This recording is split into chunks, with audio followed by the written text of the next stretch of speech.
Part 2. Freya. Namilog ang mga mata ko at maging ang bibig ko ay napaawang. Ang parteng matino sa kaisipan ko ay naiskandalo sa ginawa niya, habang ang maharot na ako ay nagustuhan at sumubunot pa sa buhok niya. "Where did you learn that?" he muttered. Umikot ang braso niya sa bewang ko at walang hirap na sinampa ang isang binti ko sa bewang niya. He placed his leg in between my thighs as a support for my body.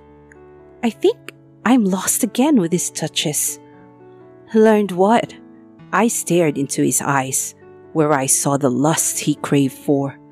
Mas berde na ang nakikita ko sa mga mata niya. Idagdag pang puno ng pagnanasa ang mababasa roon. To be enticing and seductive. He nipped my earlobe after whispering. Hindi ko maiwasang matawa ng bahagya. This is the first time I've heard such a compliment.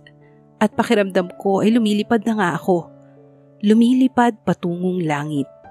Ngunit natigil ako sa pagtawa nang marinig ang mabibigat niyang paghinga. Tila ito nahihirapan.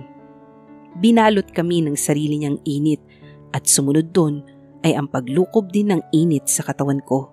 Literal na init. Dahil pinagpawisan ako at nauhaw sa bagay na ni minsan ay hindi ko pa nagagawa. Ni minsan ay hindi ko pa natitikman. At ni minsan ay hindi ko pinangarap. Nagising ako ng bahagya at nilukob ng takot ang nararamdaman. I never felt thirsty and was not easily enticed. Ngunit ngayon ay nanunuyot ang lalamunan ko at nabibighani sa bawat haplos niya. Ano bang ginagawa ko? At basta na lang ako nakikipagharutan sa lalaki. Sinubukan ko siyang itulak at kumawala sa mga hawak niya. Kahit nanlalabo ang paligid at hindi ko siya maaninag bukod sa mga mata niya, ay tinalikuran ko ito.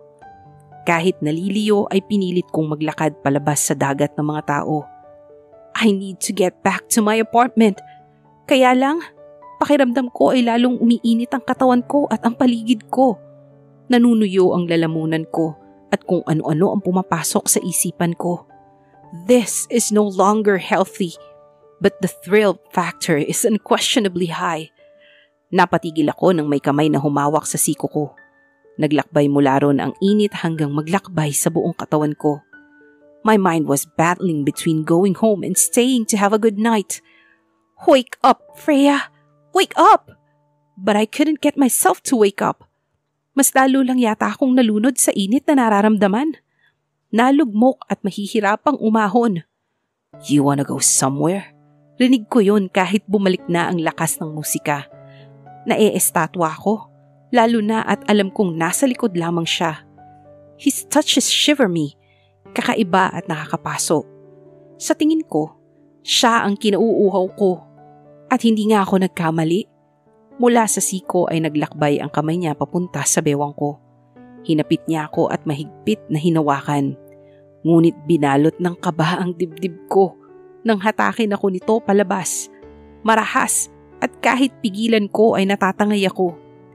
Bumalik ang matinong kaisipan ko. Hindi ko gusto nito. I want to go home. This is not right. Please, stop! Ayaw ko! Sumigaw ako. Ngunit tila hindi niya ako naririnig. Pilit ko pang pumiglas ngunit mahigpit ang naging hawak niya.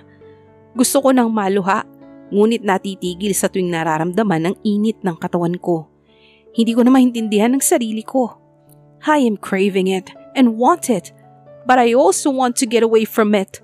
Pabalya niya akong sinakay sa sasakyan at marubdob na hinalikan. Then I became disoriented once more. Heat engulfed me, causing me to sink in pleasure. Let's go somewhere, he whispered. Tila ako nilipad at halos hindi malaman kung saan ako dinala. I am disoriented and can't barely recognize where I am. Maging ang maalala pa sa kung paano ako napunta rito ay malabo na sa isipan ko. Ang alam ko lang ay sumakay akong kasama ang lalaki. Kumapit ng kusa sa kumot ang kamay ko dahil sa nararamdamang init. Kumot lang yata ang makakapitan ko sa kakaibang nararamdaman. This is new to me. I have never felt this hot before. Please, stop, I protested. not knowing what I was protesting and what he was doing. I felt him pin my hands above my head. I can't even make strong movements to take them back. Kusang nagmulat ang mga mata ko at binalik na naman sa ayos ang kaisipan dahil sa ginawa niya. But everything is blurry.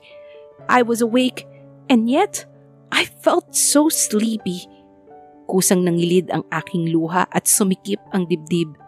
Hindi ko lubos maisip na hantong din ako sa ganito. No, please, I begged him to stop, but he didn't. I felt his hands roam around my body. Walang pinalagpas. Even his sinful lips did the same. And when I felt it on my neck, kusang tumagilid ang ulo ko upang mabigyan siya ng laya. Ayaw ko, pero gusto ng katawan ko. My body doesn't even want to cooperate with my mind. Unti-unting nawawala ang depensa ko at nilulunod ng init na nagsisimulang kumalat sa paligid. My body is on fire, and I'm well aware that my sanity is already on the thin line. Kahit yata hindi malinaw ang ginagawa niya ay tumatatak yun sa isipan ko. What is evident is that I am in a man's bed.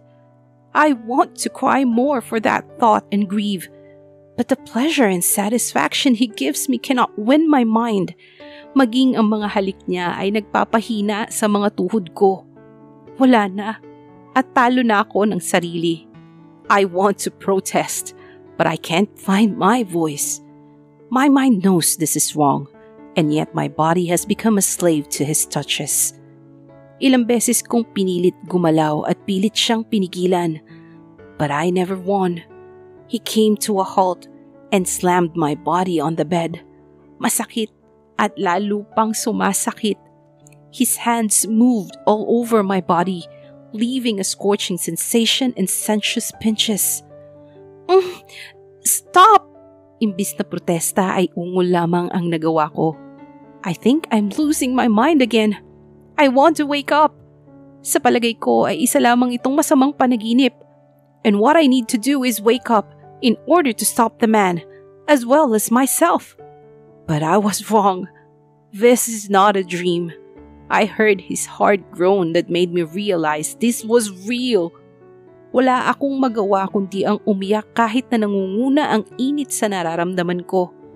When I realized what was going on and what he was doing, I wanted to cry even harder.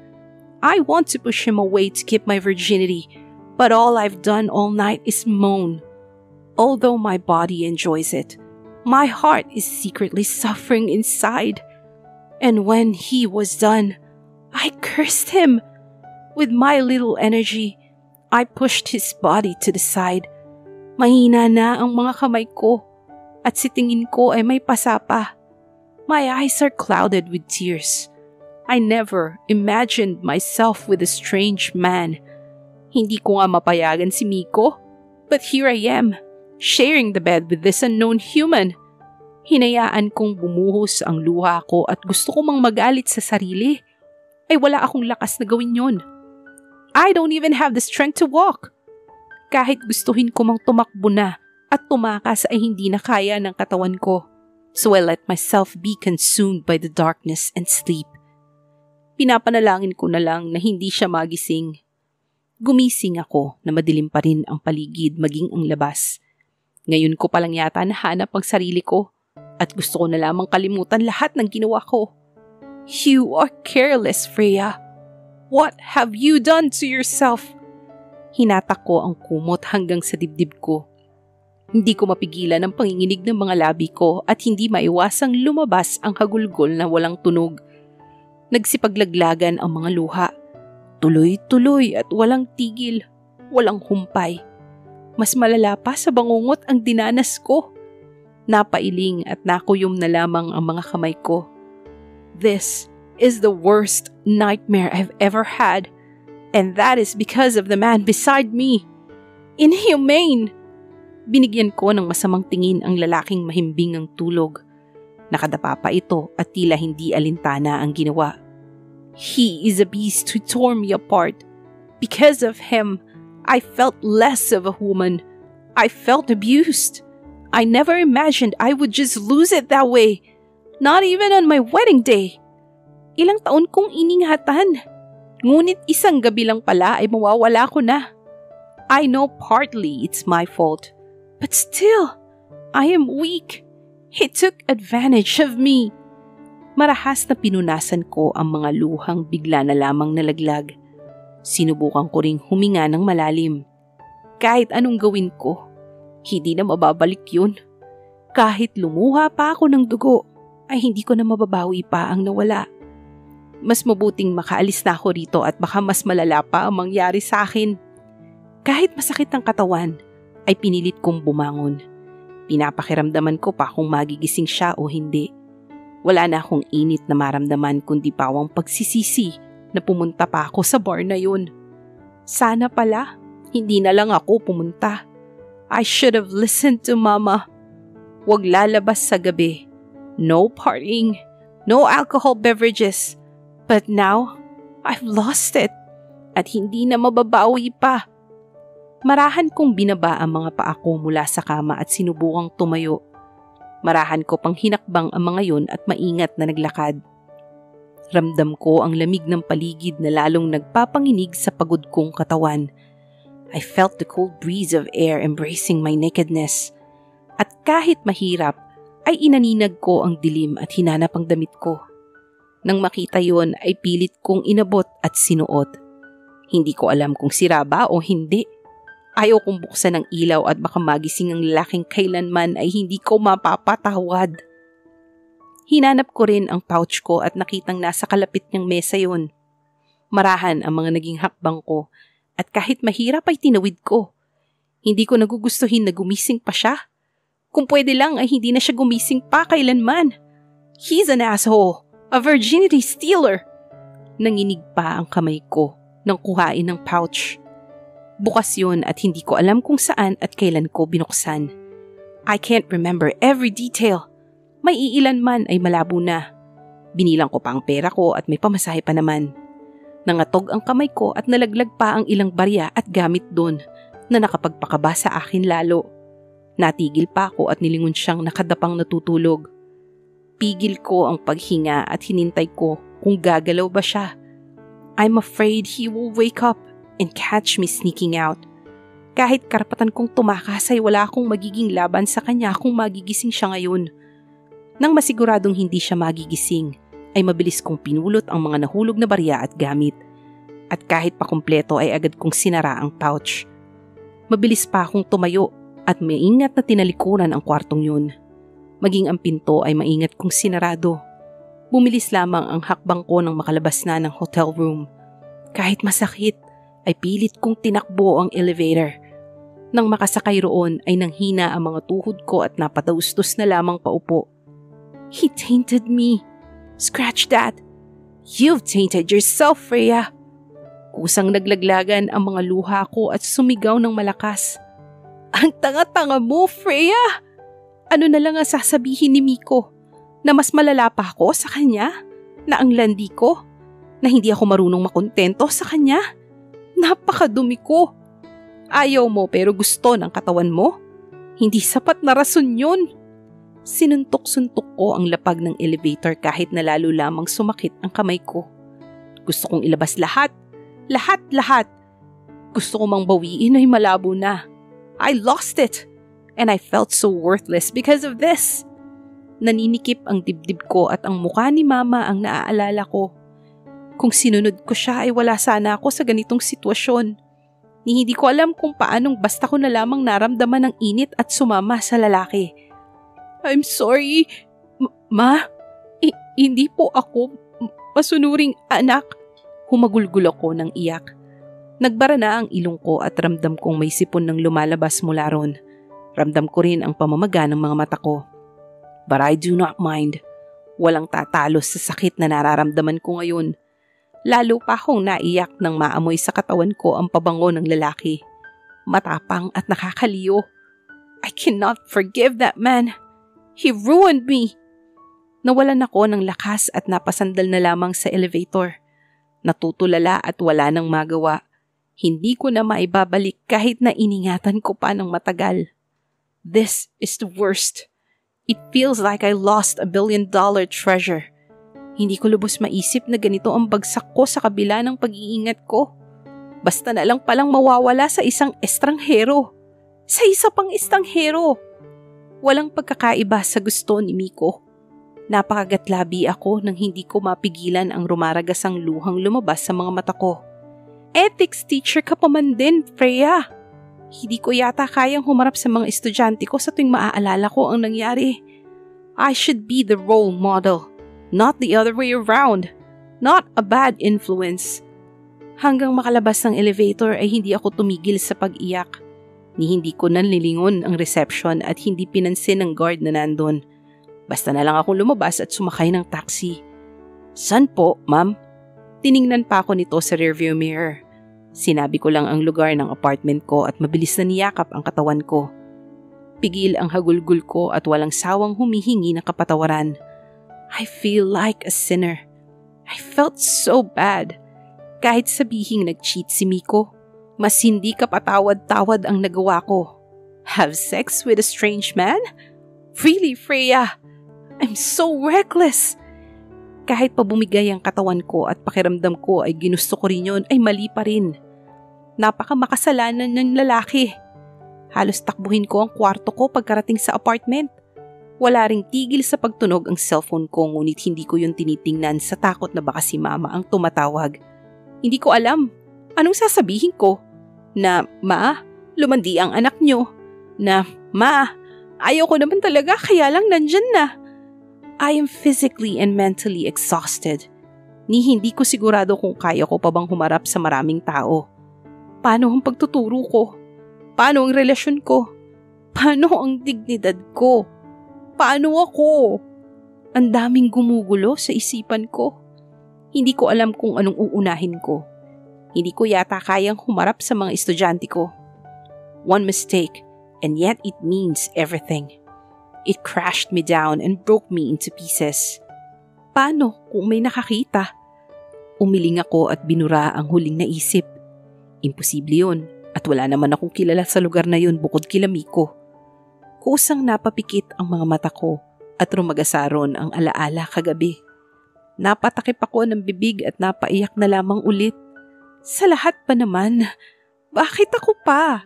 Ano po bang ginawa kong kasalanan? Ilang beses kong inisip ang mga pagkakamali ko, ngunit hindi maalala kung gaano karami yun. Mabilis kong tinungo ang banyo at nagbabad sa ilalim ng shower. Kasabay ng pag-agos ng tubig ay ang pagbagsak ng mga luha ko. Wala na. Kinuskus ko ng marahas ang bawat parte ng katawan ko hanggang sa mamula yun. Wala akong pakialam kahit magkasugat ako. Ang gusto ko ay mabura lahat ng bakas ng ginawa niya. His every touch, his every kiss. I cannot forgive him. Kung sino man siya ay hindi ko siya mapapatawad. He is not deserving. I know I am not perfect. I have never felt so low in myself.